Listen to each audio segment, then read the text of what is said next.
resume with a panel discussion on measuring inclusion, the role of assessments in building equitable education systems by ادارے تعلیم و آغائی. Our session moderator is Dr. Victoria Joseph, Assistant Professor at SZABIST University. Please come up on stage.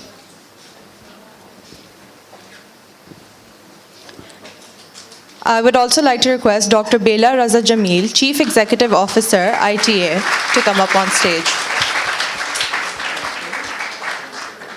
Ms. 𝗘𝗱𝗂 𝗚𝗹𝗿𝗲, Deputy MD, Sindh Education Foundation. Mr. 𝗂𝗱 𝗿𝗱𝗀, Director, PSL Development, 𝗏-𝗏𝒐. And Dr. Ricardo Sabates, Professor of Education and International Development, University of Cambridge.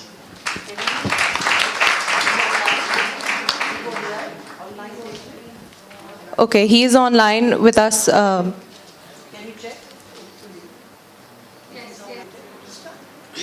Good afternoon, everybody. This is Dr. Victoria from the Department of Education. Before I commence the panel discussion, I would like to say a quote about inclusion. Inclusion is not simply about the physical proximity. It is about intentionally planning for the success of all students. So let me introduce our esteemed panelists. We have with us Ms. 𝗿𝗱𝗿 𝗿𝗻𝗄𝗎, Chief Executive Officer of ITA.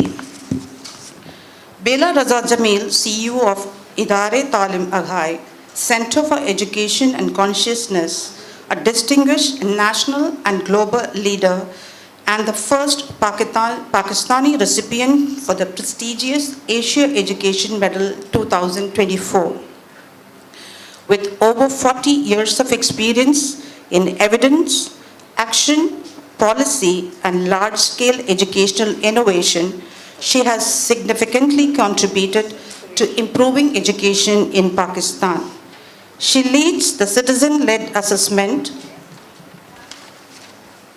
initiatives, ASER Pakistan, a national benchmark tool for EFL, and multiple programs including FARL, Chalo Paro Baro, for remedial functional learning, and the Pakistan Learning Festival, that is PLF, working closely with the government ministries and Department of Education and Literacy.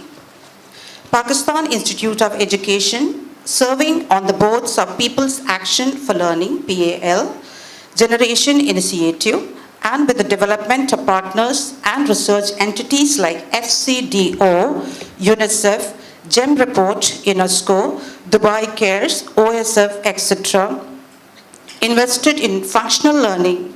Ms. 𝗿𝗱𝗿 has a wealth of active experience on assessment for action. Our next panelist is Ms. 𝗘𝗱𝗂 𝗚𝗍𝗍, Deputy MD, Sindh Education Foundation.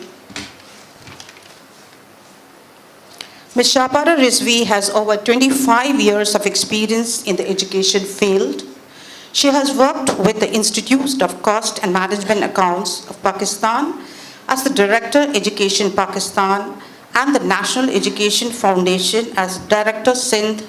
She is currently the Deputy MD of Sindh Education Foundation, where she has previously served as Director, Training, Admin, and HR. Ms. 𝗘𝗱𝗂 is also a Chevening alumni.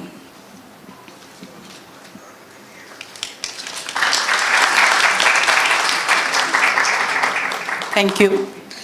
Okay, now we have the third panelist, Mr. Aaron Avazin, Director, PSL Development, 𝗏-𝗏𝗏. Aaron Avazin is an accomplished professional with over 17 years of experience in education, advocacy, and accessibility for Pakistan deaf community. Aaron is highly regarded for his expertise in the deaf sector and serves on numerous advisory committees on behalf of 𝗏-𝗏𝗏, including Advisory Council, Department of Empowerment of Persons with Disabilities, Government of Sindh, Advisory Committee, Disability Inclusive Curriculum Design, Committee Member, Adaptation of ICAN and ASER Assessment for Deaf, Committee Member, Pakistan Business and Disability Network, Committee Member, UNDP Technical Committee on Youth Engagement, Advisory Committee, National Literacy Coalition, and Committee Member, Ilm Association. We welcome you, sir.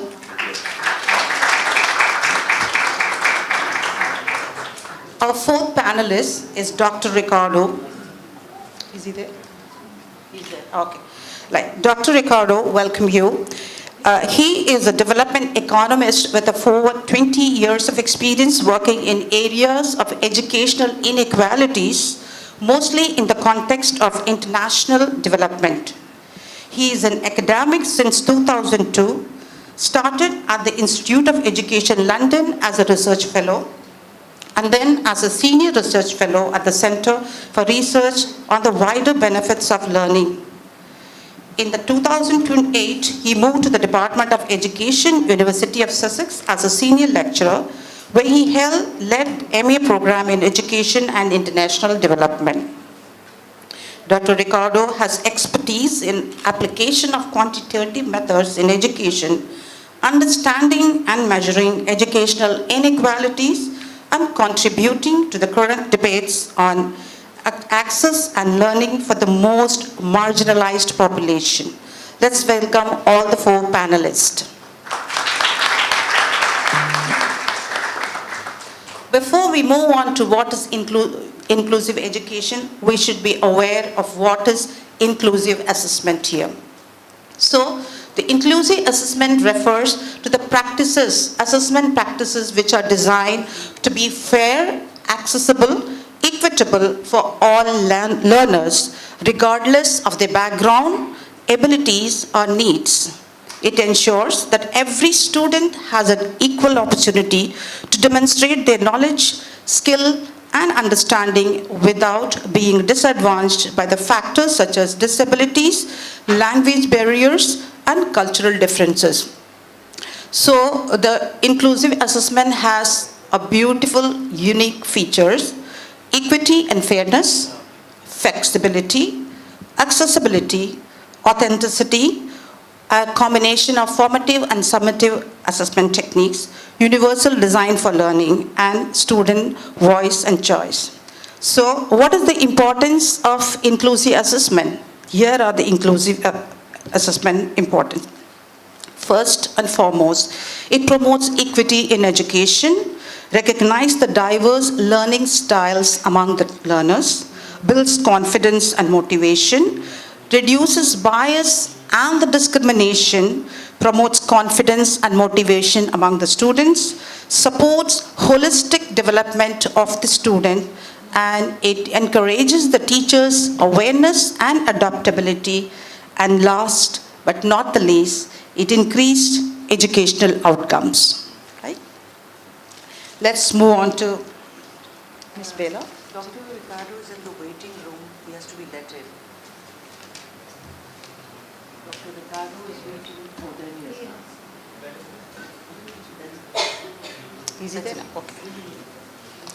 Let's move on to our first question to the Chief of ITA, Madam Bela Raza Jamil. Okay. ASER, that is Annual Status of Education Report, has played a major role in assessing foundational learning for the marginalized children, including the children with disabilities. What are the key takeaways from ASER that policymakers should prioritize for inclusive assessment reforms? And my second question is, what are the most critical steps Pakistan needs to take to ensure that assessments serve as a tool for inclusion rather than exclusion? Shukriya bahut, thank you so much. It's a pleasure to be partnering with SZABIST University in such a conference, and this is our second year of participation. And as we are celebrating 25 years of ITA, it is an honor indeed to be here and especially curating this session and talking about inclusion. We have been speaking about inclusion in Pakistan for a long time. And inclusion is not just about disabilities, but inclusion also addresses issues of all kinds of extreme marginalization, including people from and children from minorities and people who are transgenders, and so that there is an aspect, and the extremely poor and marginalized and people especially in urban slums, etc. So inclusion is a broad spectrum of marginalization to which the state is committed simply because that's how the Constitution has finally made education a fundamental right for all. And if you read the Article 25, which means all citizens and all means all, and then read 25A, then you understand where the state, it is a constitutional fundamental right and therefore is justiciable. That means anyone can go to court to demand that right. But having said that, it is very important for people to understand where those people are located. And today, if we are focusing on disabilities, which I think is a very important aspect, what ASR started doing in 2013-14 and has been systematically looking at issues of disability with the right tools. So if you have the Washington group, which was a set of tools, which was finalized with UNICEF and many other organizations, they are the short set of tools and the long set of tools, which are looking at varied forms of functionalities. And when we looked at them, we realized that the 11 functionalities in which you have the long set of tools, you're looking at roughly between 12 to 15% children who have some form of disability or the other. And that many of those children with mild to moderate are actually sitting in the schools, but they're not being attended to, because teachers are not trained in that. The system is not looking at those children, and what happens is that even though parents are sending them to school in the hope that they will learn, and by the way, those with mild to moderate do learn, and so their learning are not that below the children who do not have disability, so to speak. But what happens is that, as I said, that the system, for the system, they remain invisible.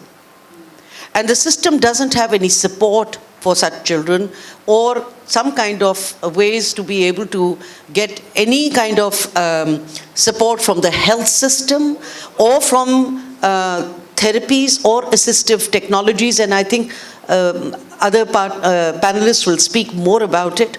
And the growth of technologies that is coming, which is addressing issues of people with disability and children with disability, we are unable to see that as part of our mainstream. And therefore, our challenge is that when we are looking at the the population census, whether it was from 97 or the one in 2017 or the one just now and in 23, it becomes a very last thought of how you are looking and measuring disabilities. So it's always not up to par, and therefore organizations like IDEAS, ITA, etc. started working on that, and Sightsavers. But we decided to work with DeafReach and Sightsavers to make our tools inclusive. So if we can, so we made them into the Pakistan Sign Language, 3 iterations of that on Pakistan Sign Language. DeafReach has been associated with us. Sightsavers has been associated with us on Braille. And on visual impairments, we've also developed teachers' guides, which came out year before last. And they need to be used because the biggest challenge is how will teachers use them? However, having said that and coming up with this data year after year, what is pleasing is right now is that we are beginning to see that organizations like Sightsavers and all of us together, they are beginning to see how they can mainstream the tools. And I'm happy to say when things happen with collaboration of the government, we must acknowledge that. So the government, all governments, all provinces agreed to have in the annual school census the disability segment. Now the disability segment over there was looking at the short Washington set of questions because they thought they could only cope with that to begin with. And in that, I wanted to share with you those areas were seeing even when wearing glasses. Second is hearing, even if using hearing aids, walking or climbing steps, and the fourth segment, which is remembering or concentrating. Now, we are only talking about this. We're not talking about self-care, other spectrum, cognitive challenges. We're just talking this. And of course, the first round has taken place. But the first round has met with many challenges. But the fact is that data is there. And that data will be available to the whole of Pakistan and the world, that data in the government system is now part of the annual school census. So I'm sure Shahpara and other foundations, because they are collecting data and they have got fewer children, maybe that should extend there. That would be my thing. But what were the challenges? The preparations for the inclusion questions were not really up to the mark, and we would expect that teachers do play an important role in collection, and therefore they need to be understanding of what more needs to be done. And it's very important that we need to have stronger disability integration, but also some referrals and support. So this is a question that we often have. People say, Acha, you're doing this project, please can you put the disability question? Okay, we will. But what is the intervention that we are proposing? What kind of social protection measures, health, therapy, other measures are we? Because if we do not have the interventions, once we know what the data is showing us, what the evidence is showing us, then it's even more frustrating for teachers. So the Asar movement has kept inclusion front and center. It is the International Mother Tongue Language Day. We include mother tongue as well. We include the religion column as well. We include many aspects of poverty and extreme poverty as well, of course, and disability, both from the household side as well as from the school preparation side. So in a way, just like Asar has been on the march since 2008, and therefore it is now the most benchmark tool on learning, but also on inclusion along with others. And we're very happy to see that not only there's a movement for foundation learning, which is what the Asar tool is all about, and the Asar mantra, which is from assessment to action to accountability, but also to inclusion and equity. So I think in any society, movements like this take time.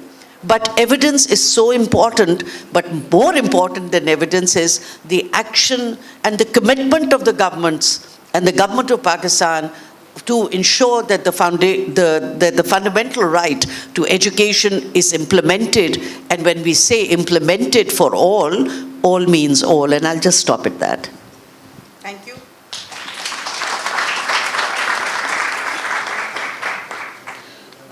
My next question goes to Mr. Aaron Averson. Sir, standardized assessment often fail to accommodate diverse learners, particularly the students who are deaf or hard of hearing. What adjustments are necessary to make assessment more accessible?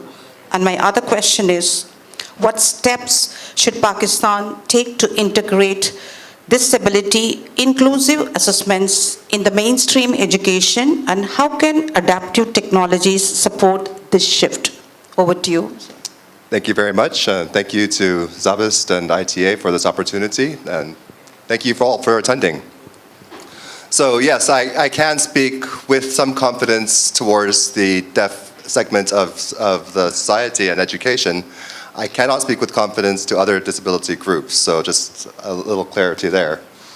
Now, for the deaf specifically, if you think of them not as a disability group, but as a minority language group that happens to speak a different language, then we realize that all they need to succeed in life is sign language, Pakistani Sign Language. And once we understand that part, then we realize, just like if you could be the best educator, you could be the best students, the best parents in the world, but you can't go to China if you don't know you speak Chinese and be able to communicate with them. You can't take a test in Chinese, even though you might be the smartest person. So this is kind of what we've been advocating and supporting, is that, yes, as long as the tools, these assessments, the education system, the information is provided in the language of the deaf community, then they can succeed in life. There are more challenges. It's not as simple as that. There are more challenges than that we have to overcome. But it's really, I mean, all we did for the ICANN and the ACER tests was to make it available in sign language, make it a little bit more visual, and make sure that that the deaf students who are tested have it available in their language. Now, this is very true specifically for those who are severe to profoundly deaf. Just like eyesight, there are many levels. You might just need a little thin eyeglass. You might need a very thick glass, and sometimes eyeglasses don't help or benefit you. Same way with deafness. So there's mild, moderate deafness, and then there's severe to profound deafness. So those with mild to moderate deafness can go to a mainstream school. They can, with very few accommodations, very few changes in accommodations for the classroom, they can succeed in a mainstream setting. Those who have severe to profound deafness would require some sort of Pakistan Sign Language adaptation or interpretation in order to succeed and be included and contributed. The second question was adaptive tools? Adaptive technology. Adaptive technology. So again, the adaptive technology is there. I mean, there's cochlear implants, there's hearing aids, but those are very expensive. A cochlear implant is the price of a new car. How many people can afford a new car? And that's just the implants, ongoing speech therapy, repairs, upgrades. That becomes pretty much like feeding and raising an elephant, according to many families who have children with implants. So the adaptive technology that we're looking for is making sure that sign language is available. You may not know, but American Sign Language is the third most used language in the USA after English and Spanish. It's taught in schools. A lot of people take it as electives. In the UK, it's the fourth most used language after English, Gaelic, and Scottish. I have to look that one up. And over 50% of the countries in the world have legalized and recognized sign language as one of the official languages. Pakistan is not there yet, but this is one of the goals that DeafReach and I think our partners are looking to achieve, and have this recognition at the government level to protect and research Pakistani Sign Language. I think that answers most of your questions. Thank you. My next panelist question is Dr. 𝗥𝗲𝗂 𝗖𝗱. I hope I pronounce your name correctly, sir. 𝗥𝗲𝗂, sorry, because I asked the people in Canada, America, and Germany, and some of the literature teachers, each one gave different name. Then I Googled. Then again, I got the wrong name. How do you pronounce? 𝗥𝗲𝗂. Sorry, sir. It's 𝗥𝗲𝗂. 𝗥𝗲𝗂, okay. Dr. 𝗥𝗲𝗂, I have two questions for you. Based on your research, what international best practices can Pakistan adopt or adapt to ensure assessments are more inclusive for the marginalized learners? And my second question is, what policy reforms are needed to embed inclusive assessment approaches in Pakistan's education system sustainability? Thank you very much. Can you hear me well? Yes. Okay, thank you very much. Thank you for SZABIST University and ITA for the invitation to be part of this panel. Sorry for the slight delay at the beginning. It's the classic, the computer didn't want to turn on. I'm very pleased to be here to talk about some of the experiences that there are at the global scale. And it's for me been a pleasure to be have the opportunity to collaborate with ITA in many of the issues that Bela discussed in terms of the ASER tool, the inclusion of the Washington group in the ASER tool in Pakistan, and how that has led to the scalability and adoption by the government in the school census, and that's very it's very important for the education community to hear that Pakistan has taken those steps. So it's been quite a journey. So if I just reflect a little bit from an academic position in terms of assessments, I just want to think about what are the purposes, why are we assessing?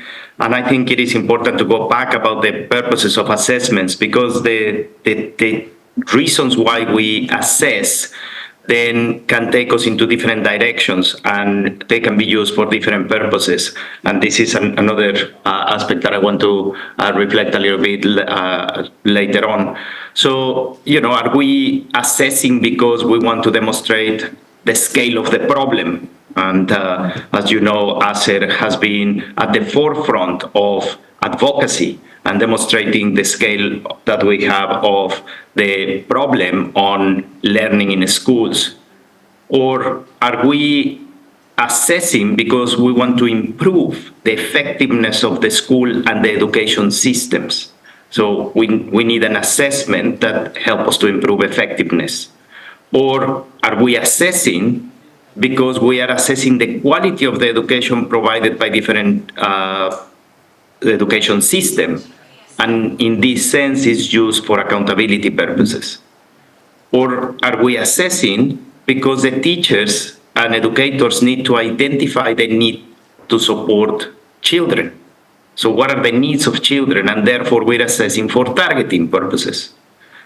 Or are we assessing because we want to track which are the groups which are systematically disadvantaged? In this sense, we just hear our panelists talking about those who have profound deafness, or other children who are at disadvantage, and therefore we are assessing because we want to understand disadvantage, and in that sense is for equity purposes.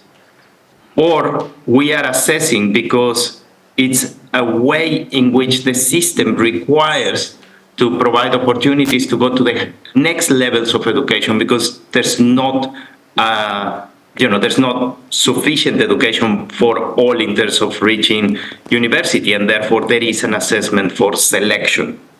So we have different purposes of education, and all these purposes of education take us to design assessments which are fit for that purpose.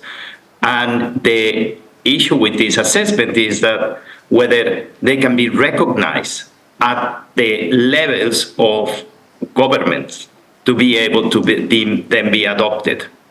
So in the international arena, we have a number of assessments and types of assessment that have emerged in the last years. And in fact, there's been an exponential assessments that have come out. We have in the international learning assessments, we have assessments like PISA, the program student assessment. We have PASEC, we have SAC. Many of these are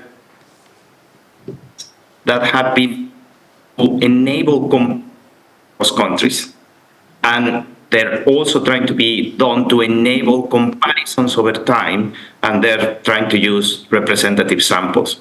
It comes number of questions. I mean, they are to be, that still discussed, such as which that we're going to use, which an equitable way of testing. Is a particular question biased towards the population of children who are in Europe as opposed to the population of children that are in Pakistan, India, or in other countries, for example, in sub-Saharan Africa? So the inclusion of the knowledge and what knowledge is included is a very important question that needs to be addressed in these types of tests. We also have national learning assessments, which are tailored to the national curriculum. And many of these are the ones that are used by governments to inform policy. We also have the high-stakes examinations that are used often to be able to progress from one level to another. In the case of the China, there's the 𝗥𝗀𝗀 examination. In the case of the UK, there are A-levels examinations, and these are the kind of examinations that they're used for high-stakes examination. Many have formative examinations that are used in the.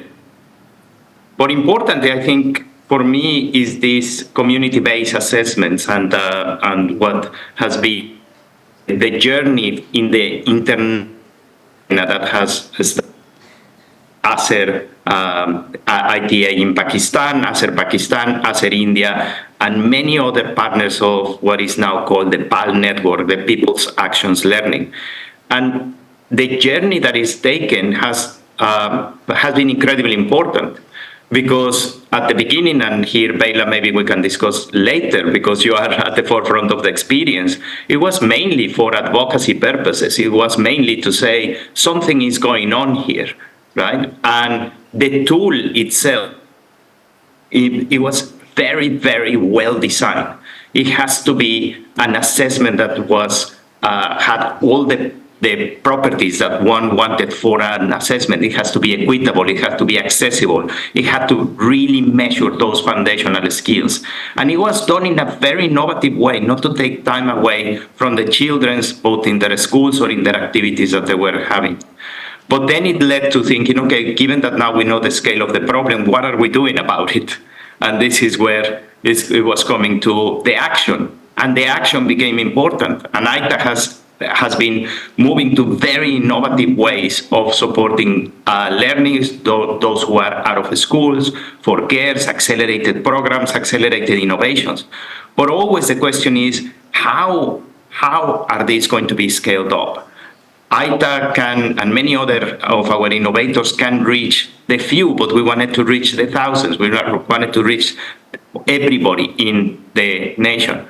And I think that is important because there's a very important partnership with the government.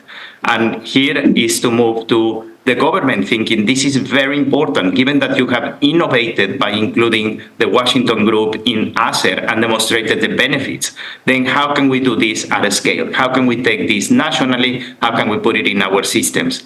So I think that is an important question that potentially we can reflect both with experiences of ITA in Pakistan and other experiences that I personally been leading with group members from the PAL network. I just came back from Tanzania, where this is a very important question, the role of the government in enabling these innovations to be part of the systemic change that is needed. And I will stop there.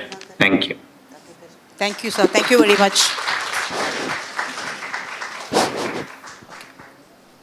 I just wanted to make one short comment. What is coming out very boldly for Sindh and the whole of the country is that we are now in the midst of a polycrisis. The crisis of education is not alone anymore. The crisis of poverty, the crisis of gender exclusion of the worst kind, the crisis of health, nutrition, everything. So, especially when we are talking about inclusion, disabilities, and I mean the whole spectrum of the inclusions, we today need to have a multi-sectoral approach. No matter if SELD or SCF says, we want to do this, but they still need the support from health or from the Department of Empowerment of People with, of Sindh and so on. So I think it's important for us to consider that if we go for doing something, it needs multiple sectors to come together.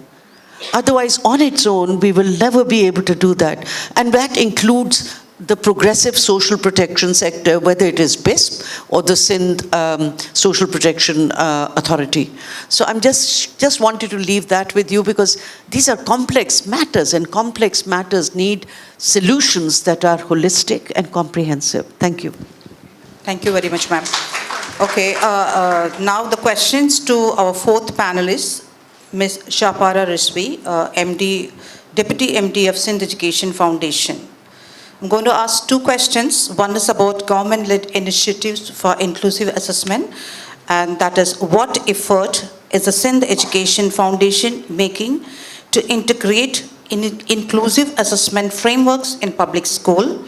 The other is, How can we equip the teachers with the right skills to conduct and interpret assessments that cater to the diverse learning needs? Over to you. Hello. Yes. Thank you so much for giving me and Sindh Education Foundation this opportunity to be on this platform and talk about inclusive education. So Sindh Education Foundation is a semi-autonomous organization that works under the government with 100% government funding. Our mandate is to open schools, provide access to education where there are no government school. And this model works on the public-private partnership model, where we have partners and individuals and organizations who work with us, and we give them per child subsidy cost.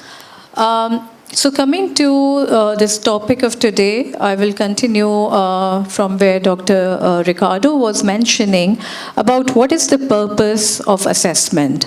For us as a foundation, we believe that the assessment that we have is for learning purpose. It is not of learning that we conduct. We conduct in a way, this is kind of self-accountability, where we see the outcomes of our own initiatives, where we see where performance is going upwards or is it declining. So for us, when we conduct assessment, it is not about a child declared as pass or fail, but we consider the administrators, the policy makers, the overall school managers to be succeeding or failing. So the assessment mechanism that we have in Sindh Education Foundation, it's not for the progression purpose. Definitely, we conduct assessment like SAT, standardized assessment test, but the purpose is to gauge the performance of overall portfolio. And in the past, we used to conduct 100% assessment of all the children, but over the years, the magnitude has increased. Now we have over 1 million students.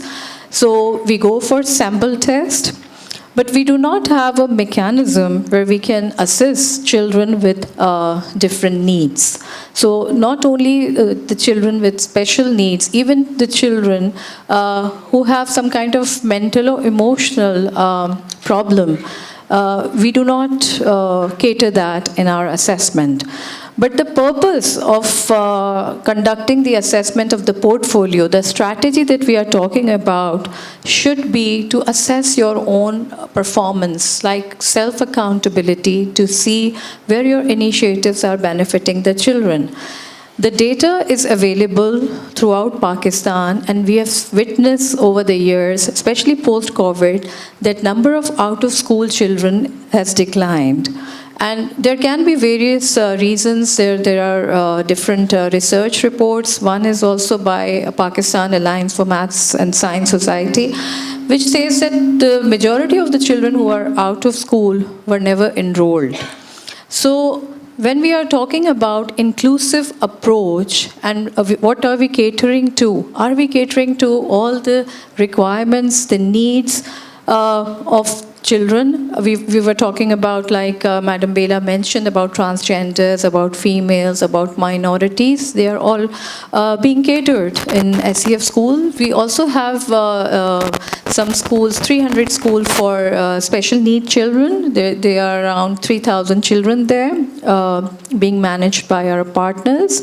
But we do not conduct paper pencil tests for them. Our portfolio assessment is different for that stream.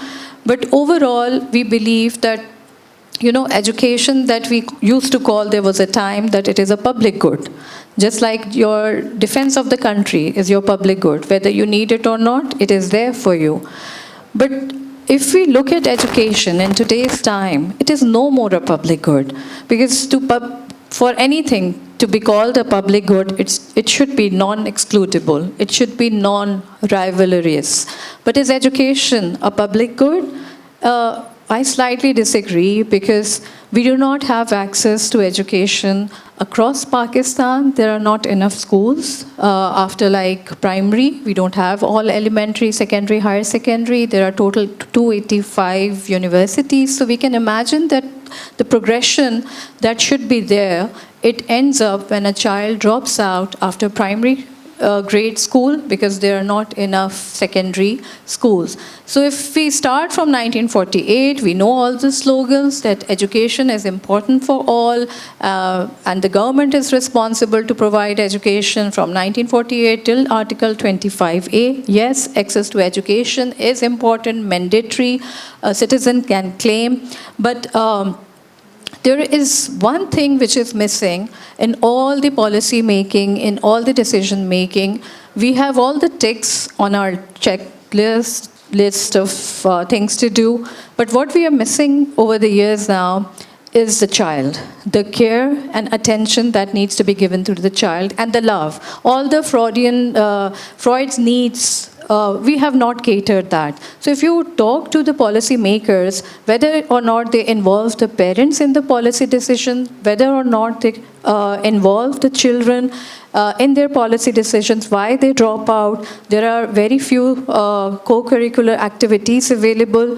The out-of-school number is increasing. So what the government is now doing, the question is, so we have been asked to prepare a 5-year plan, like, in the past also we have been doing that, but this time the focus is to cater to all the formal, non-formal side of learners who have missed out the opportunity and to cater the children's needs so that they come back to school with other activities. So SCF is also starting from the academic year that in our schools we are emphasizing more on project-based learning, and we are also adding marks in our curriculum for the co-curricular activities. So if a child's needs, like if a child is not fond of writing, child should not be, penalized for that. But that will, for us, be important when we conduct the portfolio assessment. It will not be, again, for the purpose of declaring a child pass or fail, because that assessment purpose, is quite redundant now. Yes. Thank you very much, ma'am. So, sorry, the next part was the Teacher training. Yes.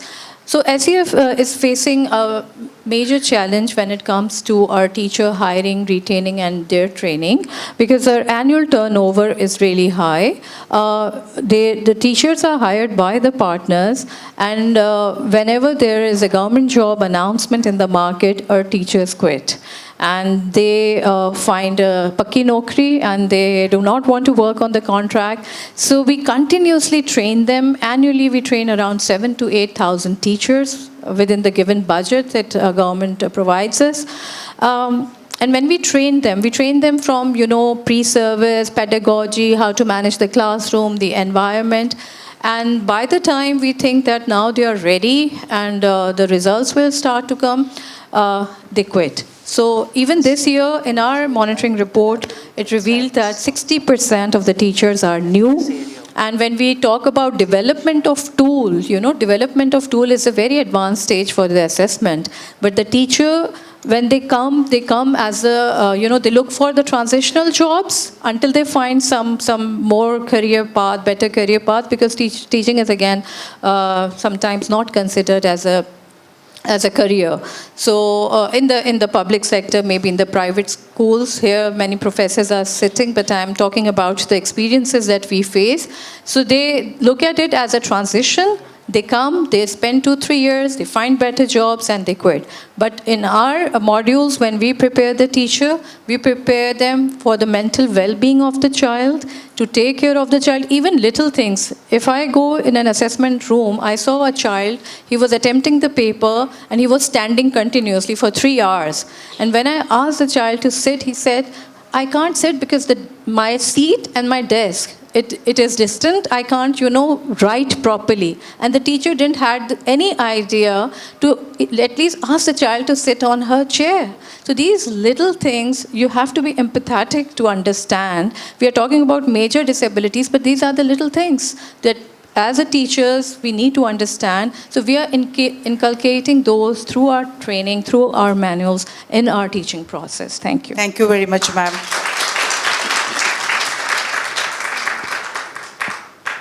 Now I have a question for all the panelists. What is the call to action? If there is only one key change you would like to see in how assessments are designed and used, what it would be? The next one, what role do partnership between academia, government, and the civil society play in ensuring assessment data translates into meaningful action? The first question is that what key action change would you like to do? The question goes to everyone. Start from Dr. Ricardo. Sir? Thank you. I think for me, the first and most important action that I would like to see in assessment is about the assessment that is used for learning and is what is happening in the classroom. I think that's been the key. The teachers are at the heart of learning, and we continue to see that as teachers have been trained in many of the tools, as Madam Shapara has indicated, if these teachers are able to support the children, if these teachers are able to show empathy, if these teachers are able to show culturally relevant pedagogies, which again, ITA and many other innovators in Pakistan have adapted and adopted for the realities, for their classrooms, I think we can see significant improvements in foundational skills. So for me, that's the most important change, is that the assessments are culturally relevant. They're assessments that are used for the teachers to understand and to be able to adapt their pedagogical approaches in the classroom, because the teachers are the ones that are spending the time, most of the time with the children. Sorry. So that would be my initial response. Sir, Aaron? Thank you. I think especially for, as I think Ma'am Bela mentioned, the identification of disabilities and the referral pathways are both very important. And I'm actually on a committee that's working on doing this. They're testing it in 10 mainstream schools right now, and with the hope to be able to launch this across the country. One of the additional things I'd like is, these disparate organizations that are doing these things about inclusion work together. There's a lot of people who are duplicating efforts that I see in this space, and I'd like this to be all kind of put in one central place so everyone learns from each other. Thank you. Ma'am Shapara? For me, I think most important thing would be not to assess the child's learning outcomes in terms of rote memorization. It should be of, a kind of a personality test, how much a child is familiar with the environmental needs, even empathy can be gauged. We started with a Caring for Life initiative, and the core message was this universe is to be shared by all. And through some tools, we were teaching children to be more empathetic and friendly towards the environment, not to harm animals and not to cut the trees was the message. So overall, a child's behavior needs to be assessed. It should not be based upon their, learning outcomes, one-time, two-time assessment, but participation in sports and mental and physical, all areas should be covered for the self-evaluation purposes, and not just to retain or punish or penalize a child. And what was the second question? Yes, so I, from SEF's platform, would like to volunteer that our assessment data, our portfolio information is available to all researchers. If you want to take our data from us, if you want any information, you want to conduct your research, we are open for any kind of collaboration with you. Thank you. Okay. Ms. Bela? Thank you. After this very rich discussion, what is really coming out is that this movement that has begun to seriously make inclusion mainstream, that movement has to persist and grow. Because as we've seen, that we went through a first round of the annual school census in which we did have the tools, but there are many gaps still which need to be, so we need to work deeper, harder, and a bit bolder.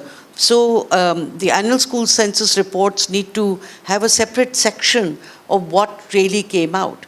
But the next part, which is even more important, we collect data, but then the teachers never hear what happened with that data. So we need that gap between data and practice back into the classrooms to have a much shorter loop, so that the data that is gathered, and whether it is the SZABIST students or teachers or faculty and others who collect, how does it go back in the hands of the teachers with the practical support on teacher training, etc. And what Chapara said also, and others, all of us are saying, is the attitude.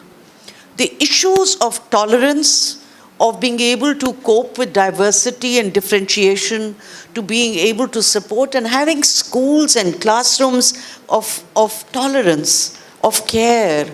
That is so, those are fundamental, basic things. And that acceptance is so important, because that's half the battle won. Our problem is, by the way, and those challenges, especially for children with disabilities or even other extreme groups with extreme marginalization, is the low acceptance at home, in the community, and in the classrooms. So that part is so important. And the third part, which is how do you ensure that all the partners who have to work to help children like that, and teachers also. Teachers are not alone. Teachers must be part of learning teams. And that whole team approach, they also need support, not just going.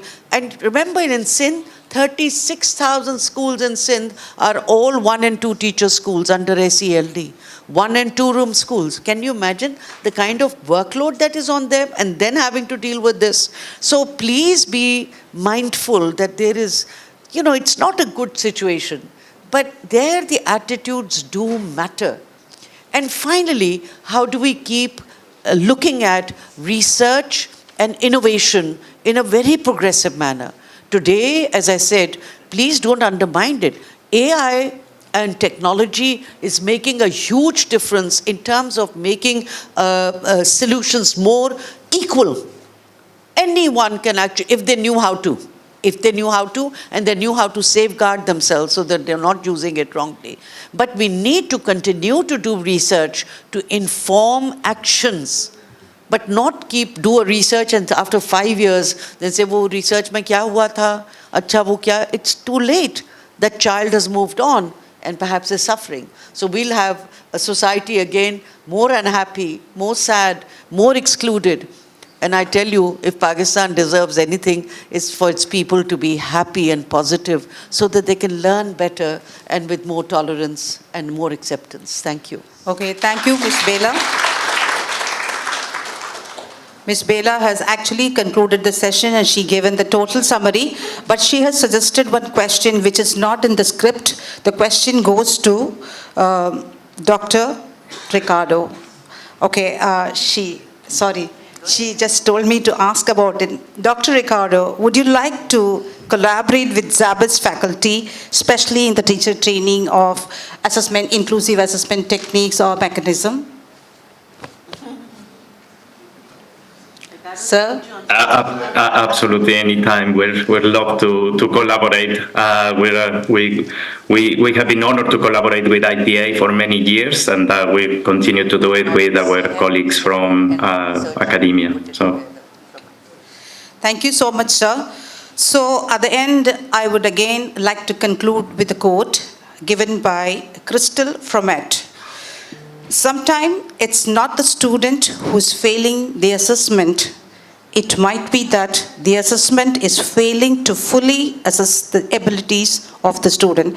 Thank you once again for each and everybody to be patient and to be the part of this program. Thank you everyone, all the panelists, for the beautiful awareness session you've given to all of us, because we all aware of 1 year, yani final exam and mid-year exam and the assessment and assignments. But thank you so much. Thank you so much. I just wanted to thank Saeed, who's put all of this together and curated it, and they are sitting far away in Lahore, but they worked very hard to make sure that everyone was part of this happening. Thank you.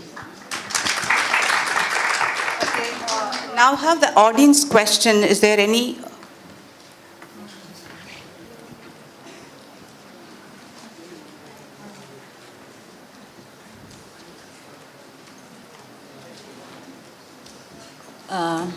My question is from Madam Shahpara. Since you belong to Sindh Education Foundation, so I think it is very appropriate platform to ask you one thing, and that is, all the time in assessment rooms, examination halls and all, we make feel, handicaps that you are dependent on others, no? Whereas we do have lot of, advanced technologies. For example, if somebody is unable to write, right? Or somebody has a sight problem. So why not they can record the answers instead of somebody comes and help them to write down the answers for them. Thank you. Yes, thank you so much. That is a very pertinent question. So, you see, Sindh Education Foundation has its 2,800 schools, and we are very flexible, we are very adaptable, we are working on technology since 2018. And conducting assessment through digital is one of our future initiatives. I cannot make any commitment at the moment that how long will it take, but yes, that is part of our future planning. We are working on technology, but I think that we shouldn't have any written test for people with who have impaired disability. There are 101 more ways where you can assess these children. So this is, my emphasis is not on the written paper and pen test, but unfortunately that is all what we have at the moment. Thank you.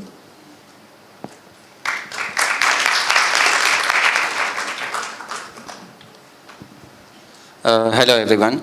Ma'am, my question to all of you is, I would like to request all of you to talk about autism, ADHD, and other learning disabilities. Like the prevalence rate has been increased, and we don't have any mechanism of assessment. And the dropout rate has also been increased from the private schools and public schools also. So I would like all of you to talk about that also.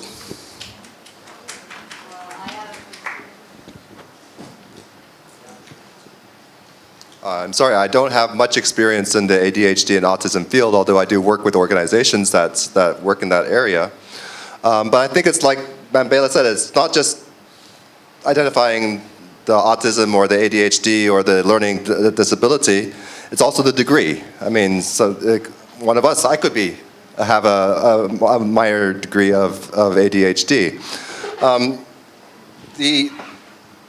Especially for those, I mean, it's really, this is where the UDL, this is where inclusive education, there's a lot of articles that are working on mainstreaming and providing an opportunity for those, again, depending on which level of the spectrum you're speaking of. If you're speaking of high mobility, ADHD, or high mobility autism, yes, obviously they can be integrated with some minor adaptations. What those is, I will not be able to speak confidently to, I apologize. But again, this becomes a much different conversation when you're talking with those who have severe levels of ADHD or autism. Thank you. About ADHD, I know some of the public sector institutions are working on it. I'm not sure if government has any initiative on that, but they have actually segregated the children, like slow learners, fast learners, which is not fair. Every parent wants their child to be in the mainstream. And if you're talking about only the school education, this should also be applicable to any other test. For example, decades ago when I sat for the IELTS test, My conclusion, although I scored well, my conclusion was it was about the writing speed test. So if anybody who has ADHD, who has any other problems, but these standardized international testing without which you can't get even a visa should be revisited. So it should be from primary till your professional level that, some international policy making or decision in the UN may be taken. But yes, you are right that if it is not addressed, the dropout, the normal, dropout is multiplying. So yes, there's a need to cater to these needs as well. Thank you. Okay, so we usually talk about, and we did talk about teachers and students' relationship, right? And what there should be for the teachers to, to implement on students. But I think we are lacking one, or the most important things, like teachers usually don't teach students how to behave with each other as well. Sometimes there's just one teacher and that one particular person is looking after a lot of students, right? You can say like immense amount of students. But if we do talk about inclusion, so I think like teachers should teach students how to make each other feel included, right? Because there's just one person and that particular person has a lot on her plate or his plate. So I think teachers should teach students how to behave and be empathetic towards each other. And moreover, being a student of psychology, and what I have addressed so far is like there are no particular, you can say, therapist in this school or in the universities or in colleges. So I think there's just one, you can say, the industrial or organization therapist in every college, university, and schools. So I think just one thing, because sometimes, students are not able to come up to their teachers for whatever they're facing at the moment. But one professional person, one professional therapist can help make a lot of lives better. So I think these are a very major, you can say, little issues that we all are facing and that we need to address. Because Pakistan is moving towards the, psychotherapy, the scope towards psychotherapy and everything. So I think these issues need to be addressed. Thank you so much from the Singh student body, and it's very nice, but then it is time for us, for the namaz break now. We conclude this session with a thanks. Please kindly applaud and please give your applause, please. Now I request President ZABIST, Madam Shahnaz Wazir Ali, to please come on the stage and present the token of appreciation to the panelists. Dr. Bela Raza Jamil.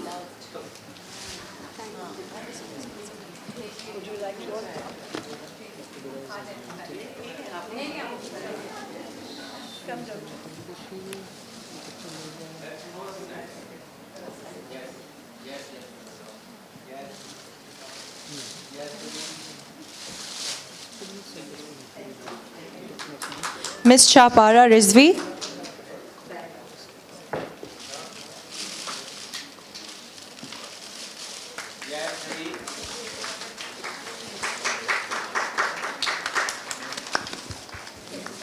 Dr. Aaron Avasan.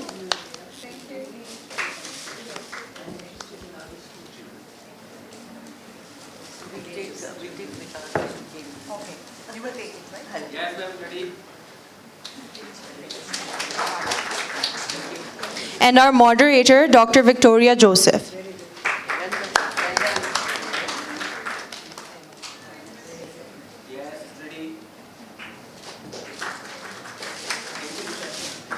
Thank you.